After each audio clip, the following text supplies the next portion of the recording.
Buenos días, ¿cómo están?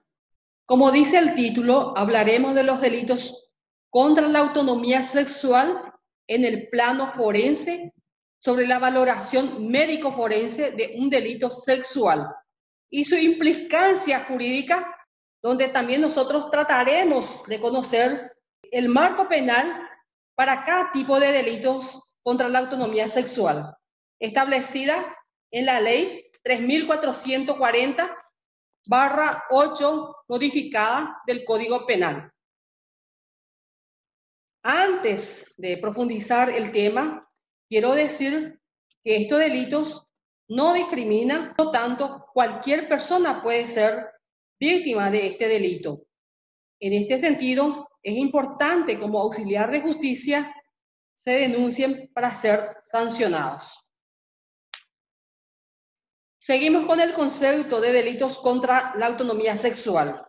Los hechos punibles contra la autonomía, comúnmente llamados delitos sexuales, son formas de delincuencia que atenta contra la libertad sexual del individuo y que suponen una intromisión ilegítima por parte del autor en la esfera de la libertad para llevar a cabo actos sexuales de forma libidinoso.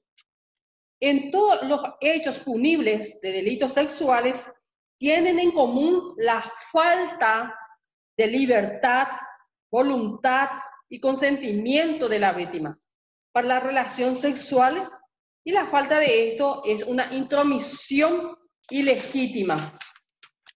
Violencia sexual. En violencia sexual tenemos que diferenciar con otra figura que le voy a ir diciendo para después hacer la diferencia entre las figuras de abuso, acoso, estupro. Bueno, en la violencia sexual es toda actividad sexual no voluntaria, forzada mediante violencia física o por cualquier forma de coerción, agresión, abuso. Implica una relación de sometimiento en la víctima que ha rechazado el acto sexual o no ha tenido capacidad de consentir. Invade el espacio físico y psicológico de las personas. Para nuestra legislación, el término violencia sexual hace referencia al acto de coacción, amenaza hacia una persona con el objetivo de llevar a cabo una determinada conducta sexual. Este hecho ilícito es castigado con una pena privativa de libertad de hasta 10 años. Sus agravantes, cuando la víctima es coaccionada al coito con el autor o con tercero. La pena privativa de libertad será de 2 a 12 años en este caso. Y cuando la víctima del coito haya sido una persona menor, la pena en este caso entonces va a ser de 3 a 15 años.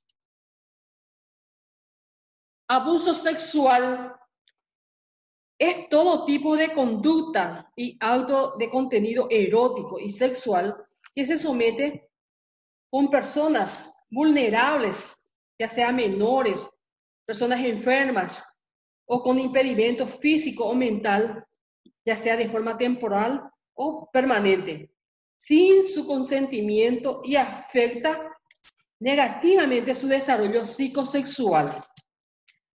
A tenor del artículo 130, el Código Penal considera abuso sexual en personas indefensas el que realizara actos sexuales en otra persona que, encontrándose en estado de inconsciencia o por cualquier razón estuviese incapacitada para ofrecer resistencia, será castigada con una pena privativa de libertad de hasta 3 años.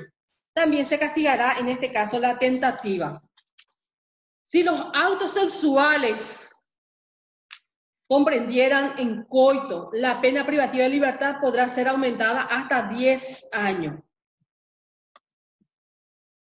En este artículo 131, sobre el abuso sexual en personas internadas, ya sea en penitenciarias, instituciones educativas u hospitales, se realizara entonces actos sexuales o hiciera realizar a la víctima tales actos, ya sea en sí misma o con tercero, será castigada con una pena privativa de libertad de hasta 3 años o con multa. En estos delitos no existe violencia, tampoco intromisión. Lo que existe es que el acto se realiza sin el consentimiento de la víctima. Se considera entonces un hecho punible de acción penal pública, porque atenta contra la libertad e indemnidad sexual. La indemnidad sexual se entiende el derecho a un desarrollo sexual sano, sin interferencia ajena. Lo que se refiere entonces en este caso, la indemnidad sexual es un bien jurídico perteneciente únicamente a personas incapaces, ya sea menores o también personas enfermas, pues ambas no han alcanzado la madurez necesaria. Sería entonces autodeterminarse libremente en el campo de la sexualidad.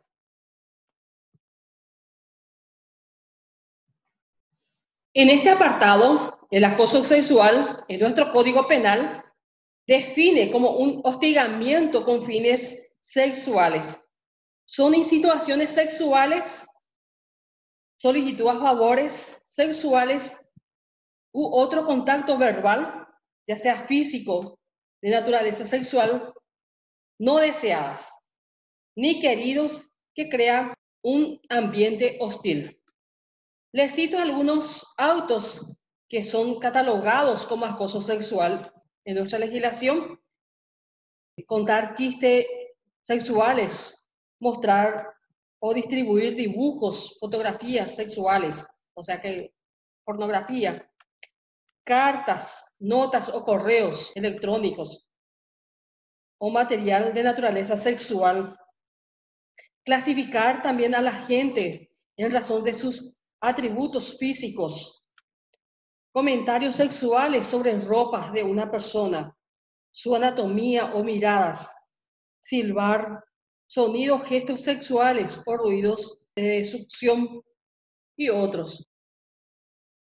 Lo que nosotros tenemos que tener bien en cuenta acá, que hay mucha diferencia con los abusos, con la violencia y la parte de acoso. Bien sabemos que con la violencia se comete entonces el hecho con agresiones sin el consentimiento de la persona.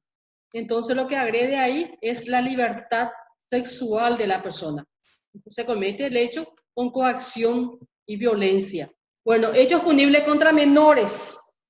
El Código Penal, en su artículo 135, establece que realizara actos sexuales con un niño o lo indujera a realizarlo en sí mismo o a tercero, será castigado con pena privativa de libertad de hasta 3 años o con multa. Con la misma pena será castigada el que realizare actos sexuales manifiestamente relevante ante un niño dirigido a él o lo indujera a realizarlo ante sí mismo o ante tercero. El agravante será cuando se comete el abuso sexual en menores en forma de maltrato. La pena privativa de libertad será aumentada hasta 5 años.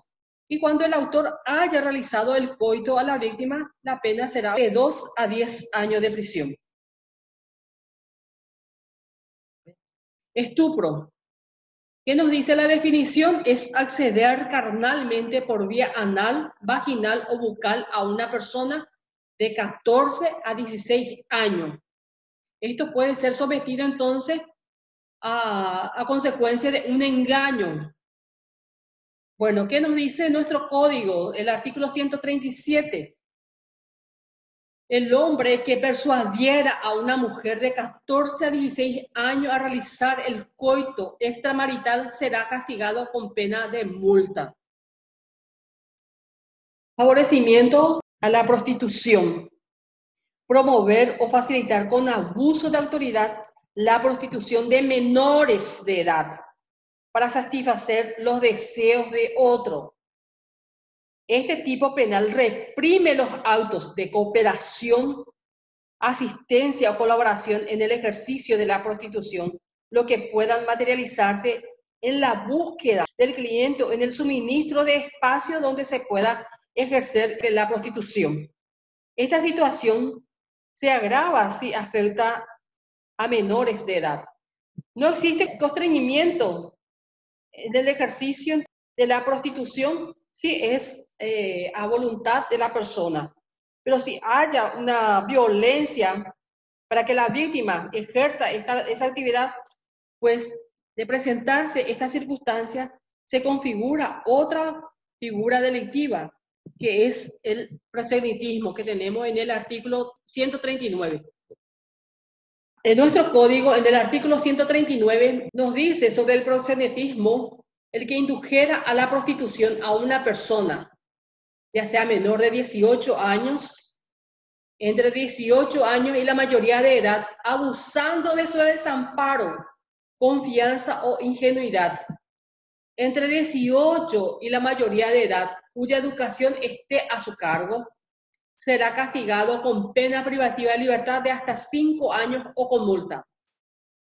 Cuando el autor actuara comercialmente, el castigo será aumentada a pena privativa de libertad de hasta 6 años.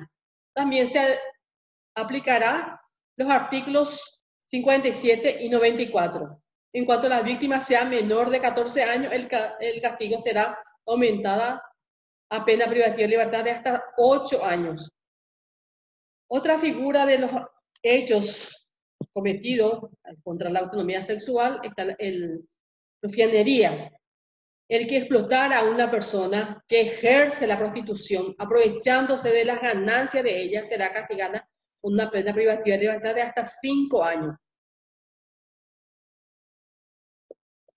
La denuncia depende entonces de casos. Si es que existe una menor, entonces la víctima, entonces en este caso va a ser de acción penal pública.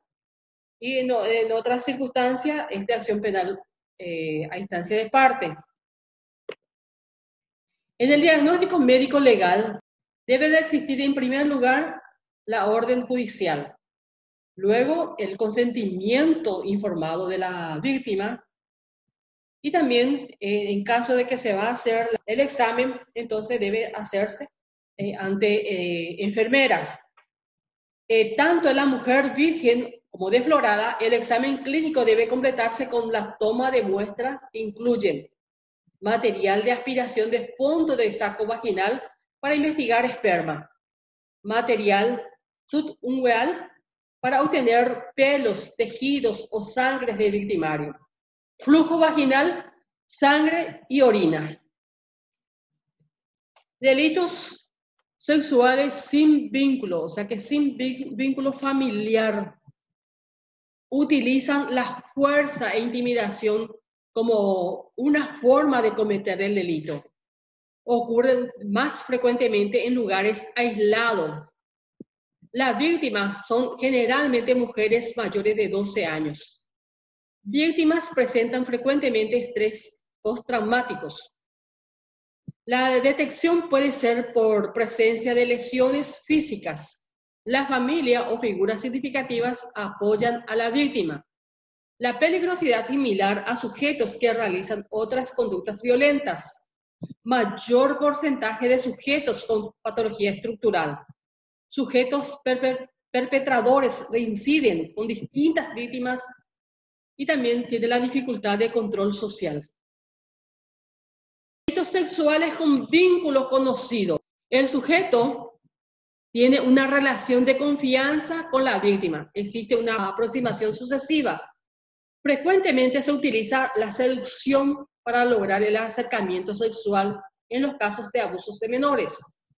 Existe una posición de poder frente a la víctima. Se refuerza la dinámica del secreto. El contexto relacional donde se ejerce la violencia muchas veces refuerza la impunidad. No está asociada a patología psiquiátrica del agresor. La víctima no necesariamente experimenta estrés postraumáticos. Generalmente se observan trastornos depresivos y adaptativos. Es difícil la detección por el perfil de agresor y la incredulidad del entorno. Delitos sexuales con vínculos intrafamiliar. Existe un traspaso sucesivo de los límites de la víctima. Existe reiteración de comportamiento en el tiempo, composición de dinámica del secreto y reestructuración familiar en torno al abuso. Existe manipulación del actor. Se pueden dar simulaciones o retracciones.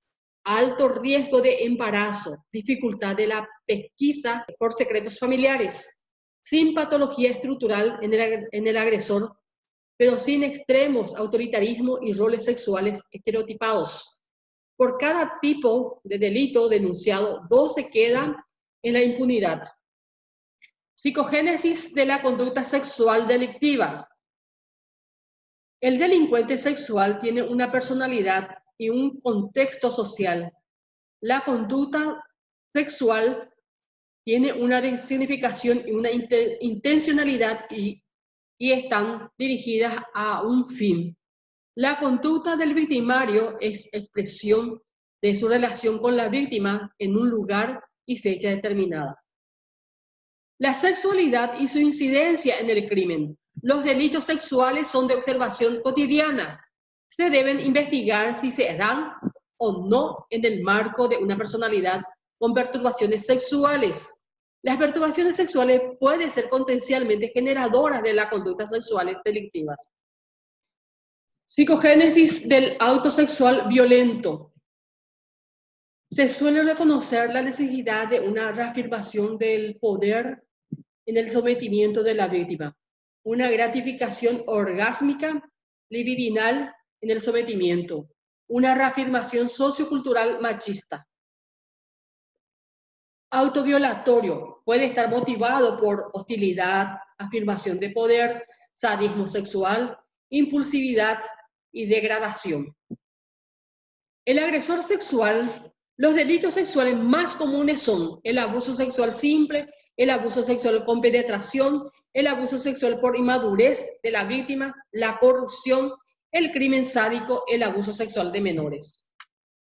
El crimen sádico, parafilia como móvil de homicidio, está contemplado en el artículo 80, inciso 4 del Código Penal, que dice, quien mata por placer y hacerlo experimenta una sensación agradable, encuentra en ello satisfacción o se regocija perversamente al destruir la vida. El acto homicida sádico se configura cuando se mata para provocar placer, simbolismo sexual, lograr el objeto placentero, fetichismo, profanar su cadáver, homicidio necrofílico, celos o envidia, homicidio reivindicador, y decepción por el comportamiento de la víctima opuesto al esperado por el actor. La impulsión sexual psicopática. La manifestación impulsiva, la base psicopática, la actuación, la actitud posterior al hecho. Grados de peligrosidad. La violencia con rituales, reincidencia, trastornos psicopatológicos graves, racionalización de delito, placer en la conducta delictiva, medio sociocultural adverso y egosintonía. Muchas gracias, espero que comprendan. Y cualquier duda, entonces ustedes ya saben que podemos realizar conferencias o aclarar dudas en el foro.